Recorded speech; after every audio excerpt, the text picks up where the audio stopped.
After my C-section, I begged, "Can someone please hold the baby so I can rest?" Hours passed. Nothing. The next morning, my mom posted, "The best family vacation." 6 weeks later, still weak and bleeding, my phone exploded, 88 missed calls, and a message from sister, "We need $5,000 now." I looked down at my son and texted back. I didn't expect the C-section. I thought I'd push him out like everyone else I knew. But after 17 hours of back-to-back contractions and no dilation, the doctor came in with that calm voice that makes you feel worse somehow and said we had to go to surgery. I didn't argue. I was too exhausted to lift my head. The OR was bright and cold and everything felt surreal. I remember my arms being strapped down and this pressure, like someone standing on my chest. Then I heard a cry. My son's first sound in the world, and I couldn't even move to see him. They brought him to my face for a second, then whisked him away as they stitched me up. When I woke up in the recovery room, everything felt heavy. My arms, my legs, my head. The nurse placed him gently on my chest and said something cheerful I didn't catch. I couldn't focus. I whispered, "Can someone hold him for me just for a little while? I need to sleep." She looked around and said, "I'll go check if your family's here." But I already knew they weren't. Brandon was there. My ex. We'd broken up 3 months ago after everything between us broke down. The stress, the fighting, the distance. But somehow he was the only person in the room with me. He held the baby while I drifted in and out. Changed the diapers. Watched the monitors like a hawk. I didn't have the strength to talk much, but I remember thinking I never expected it to be him. The next morning, after a night of nurses adjusting IVs and me trying to sit up on my own, I opened my phone. No text from my mom. No missed calls. Nothing from my sister either. I checked Facebook just out of habit, and there was a full family photo. My mom, my sister, and my stepdad on the beach, matching outfits, sunglasses, drinks in hand. The best family vacation. Posted at 10:03 p.m. the night I was cut open and brought a new life into this world. They knew the date. They knew the hospital. They knew I'd asked them to come. And they left. I didn't cry. I think I was too empty to cry by then. Just stared at the photo until the screen dimmed. Brandon came back into the room with coffee. He sat down, held the baby, and told me to go back to sleep. He never said anything about the photo. I never mentioned it either. The nurses eventually asked me when I'd be discharged and if I had someone to help at home. I said yes. I didn't tell them the truth. That my mother hadn't even called. That my sister didn't even check in. And then 6 weeks passed. I was still weak. Still bleeding. Barely sleeping. Working part-time from home because clients didn't care that I had a newborn and stitches that still hurt. That morning, I left my phone on the table for an hour. When I picked it up, I saw 88 missed calls. Most were from my mom. Some from my sister. A few from numbers I didn't recognize. At the top was a message from my sister. "We need $5,000 now. Please." No context. No explanation. Just that. I looked at my son asleep on my chest. Then I texted back, "I'll see what I can do." Even then, I still thought maybe they'd just forgotten. That maybe I was overreacting. But that message, that was the beginning of everything shifting. Because a week later, I didn't just say no. I started planning. I didn't reply right away. The message just sat there on my phone like something sour I couldn't quite swallow. "We need $5,000 now. Please." No explanation. No greeting. Just the usual demand, coded with just enough urgency to make it sound like an emergency. But they always did this. Always framed it like I was the family's safety net. Not because they respected me, but because I was useful. It's not like I hadn't paid before. I paid for my sister's rent once when she got behind. Covered my mom's dental bill. Bought my stepdad a new phone after he dropped his in a lake on a fishing trip. I even helped my mom refinance her car loan when she was drowning in payments. No one ever asked how I was affording all this while pregnant and working full-time. They just assumed I'd figure it out. But that morning, my son was asleep on my chest, wrapped like a burrito in the only onesie that didn't smell like sour milk. I was running on maybe an hour of broken sleep. My incision was still sore. I hadn't showered. And when I saw that message, something in me just clicked off. I texted back, "I can't help right now. Maybe in a week or two. Things are tight." That was a lie. I had the money. But I'd bled too much. Given too much. And they'd taken too much without ever giving anything back. Brandon was in the kitchen washing bottles when I said it out loud. Just one sentence, "They want $5,000. He didn't look surprised. Just said, "Of course they do." He hadn't left since the hospital. No drama, no announcement, just stayed. He'd grab groceries, put the baby to sleep, fold the laundry that had been piling up for weeks. We didn't talk about what we were. Maybe we were still broken. But he was there. I'd half expected him to come for a day or two and then go back to his old apartment. But he kept showing up. Cooking. Helping. Being quiet in the way that people are when they're trying to earn back trust without saying it. Meanwhile, the texts from my family kept coming. "How's the baby? Any chance you can send it today? Your sister's freaking out." We wouldn't ask if it wasn't serious. They wouldn't ask if it wasn't serious. That line made me laugh. They'd ask me for help when it was over dumb things. Spa deposits, concert tickets, credit card debt from buying stuff they didn't need. This wasn't new. They just never had the audacity to ask 6 weeks after abandoning me in a hospital. That week I stayed quiet, focused on the baby, on healing, on figuring out a rhythm with Brandon in the house. He was better with the baby than I thought he'd be. Not perfect but present. He woke up when I couldn't. He paced the hall with the baby when he cried for no reason. He looked at me differently now, like he actually saw me. I started doing something I hadn't done in years. I let my phone ring and didn't answer. Until the texts changed tone. My mom started sending longer messages. I feel like we've grown apart. It wasn't our intention to miss the birth. We thought you had Brandon. We were going through a lot and we didn't want to bring that stress into the hospital. And then, we love you. Things just got complicated. No apology. No, I'm sorry I wasn't there. Just a vague explanation about how they didn't want to intrude. Funny how they didn't want to intrude at the birth of their grandson but had no problem blowing up my phone when money was involved. I told Brandon I was going to start saying no. Actually saying it. Not just delaying. Not dodging. Saying it like I meant it. He said finally. That same night I opened my phone, scrolled through my sister's messages and blocked her. The little "you've blocked this contact" message popped up and I just stared at it. It didn't feel petty. It felt necessary. The next morning I transferred all my family group chats into an archive folder and muted them. I didn't delete them. Not yet. Just moved them far enough out of reach that they couldn't haunt me every time I picked up my phone. Then I opened my laptop. I started looking over my finances, making a list of all the extra monthly expenses I was still covering for them without even thinking. Subscriptions in my name. Cell phone lines. A car insurance payment I hadn't realized was still coming out of my account. I started writing them down, one by one, because the week of silence was over. And the revenge wasn't going to be loud. It was going to be methodical. It started small. I canceled the Netflix account that was still linked to my mom's living room TV. Then the Hulu. Then Spotify. One by one. I didn't say anything. No announcement. No warning. Just gone. 2 days later, my sister texted me from a new number.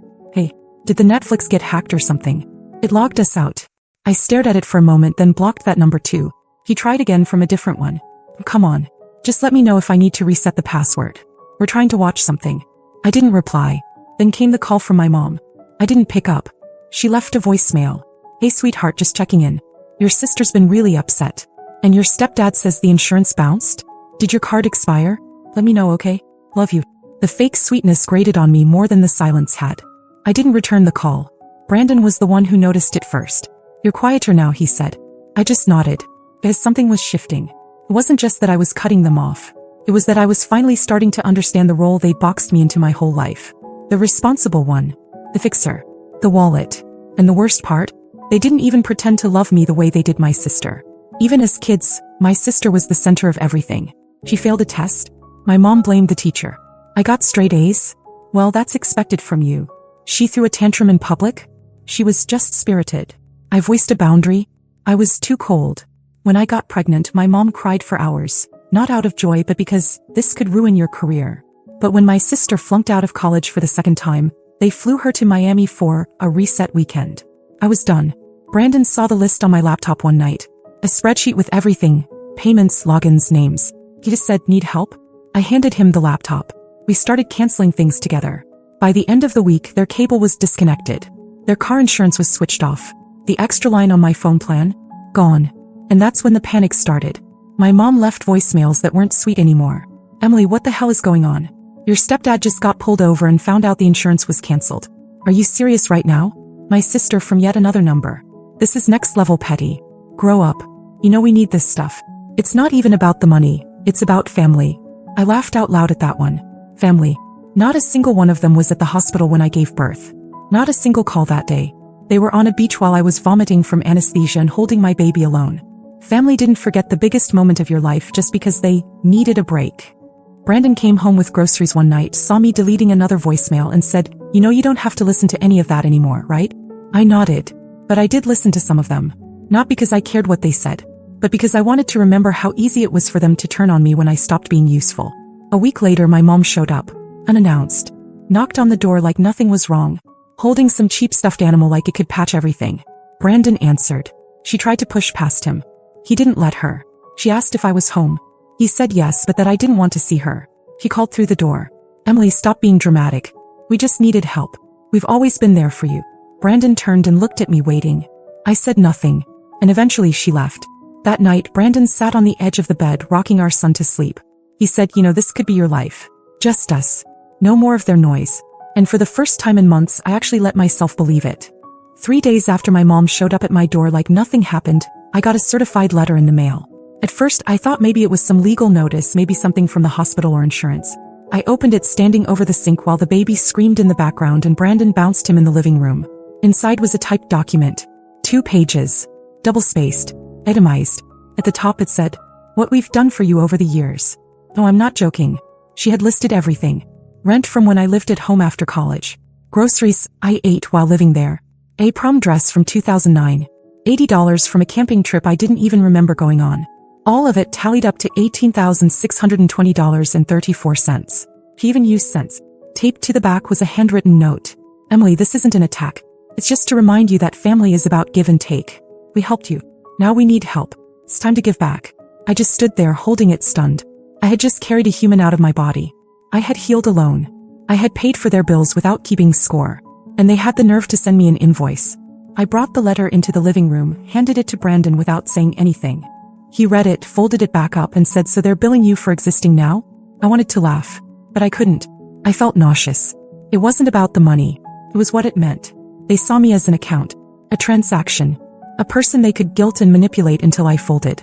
Brandon put the letter down and said, "So what now?" I didn't answer. Not then. Instead, I posted something to Facebook.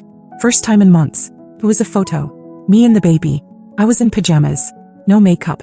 Hair unwashed. Brandon was in the background holding a bottle. No perfect poses. Just real life. The caption was short. No visitors. No help. No support. Just us. And we're finally okay. I didn't name names. Didn't tag anyone. But people knew. The comments started rolling in. Old classmates. Friends from work. Even my old boss. "Proud of you. This is what strength looks like. So glad you're surrounded by love now." But my cousin Sarah messaged me privately.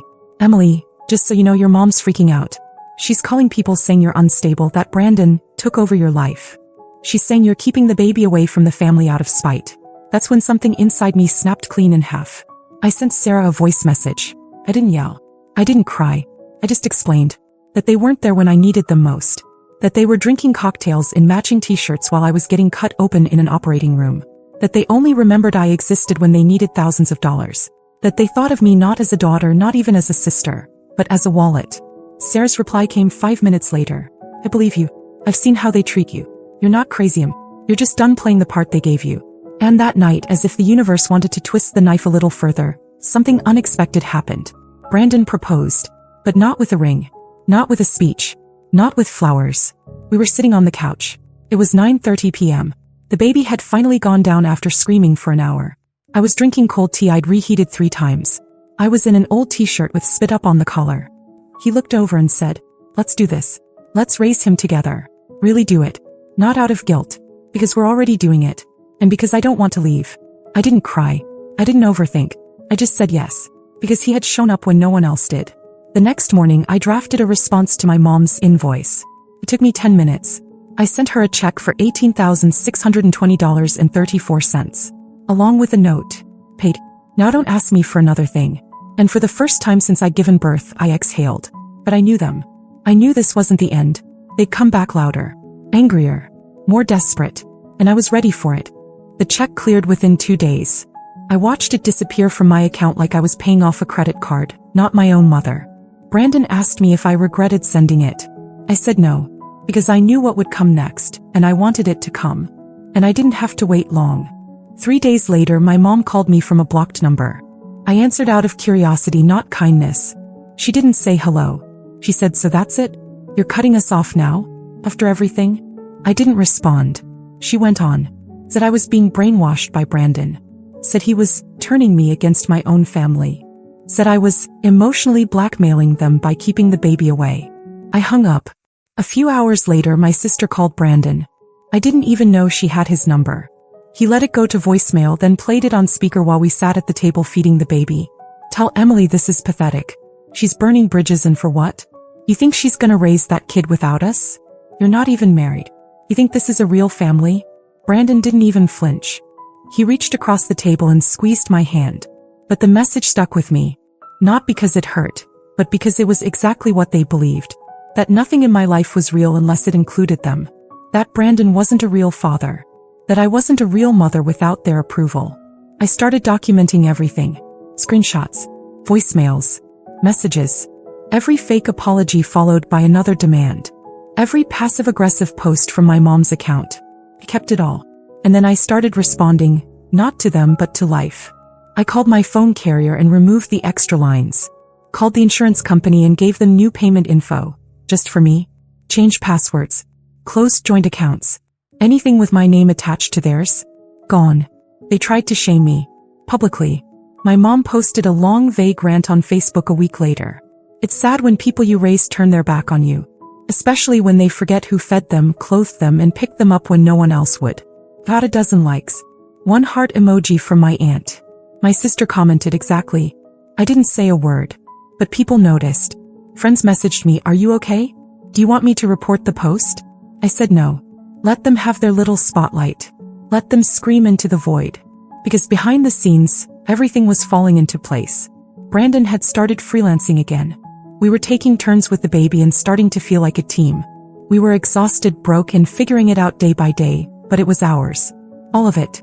The mess, the love, the silence after a 3 a.m. feeding. One night, I walked past the nursery and saw him asleep on the floor next to the crib, one hand on our son's leg, like he was grounding him to the earth. I stood there and realized I hadn't thought of him as my ex in weeks. He was just Brandon now. Ours. I got one final voicemail from my mother after that. Her voice was cold and slow. "This is your last chance. We're family. And if you think you can erase us from your life without consequences, you're wrong." I didn't answer. I didn't save it. I deleted it and blocked her number.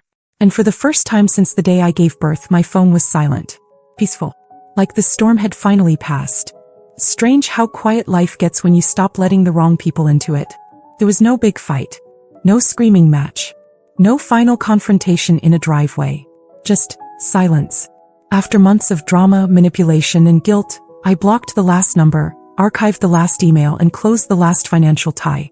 And the world didn't end. In fact, it got better. I started waking up without checking my phone in dread. No missed calls. No passive-aggressive texts. No new emergencies that somehow only I could fix. Brandon and I fell into a rhythm. It wasn't perfect. We still argued sometimes.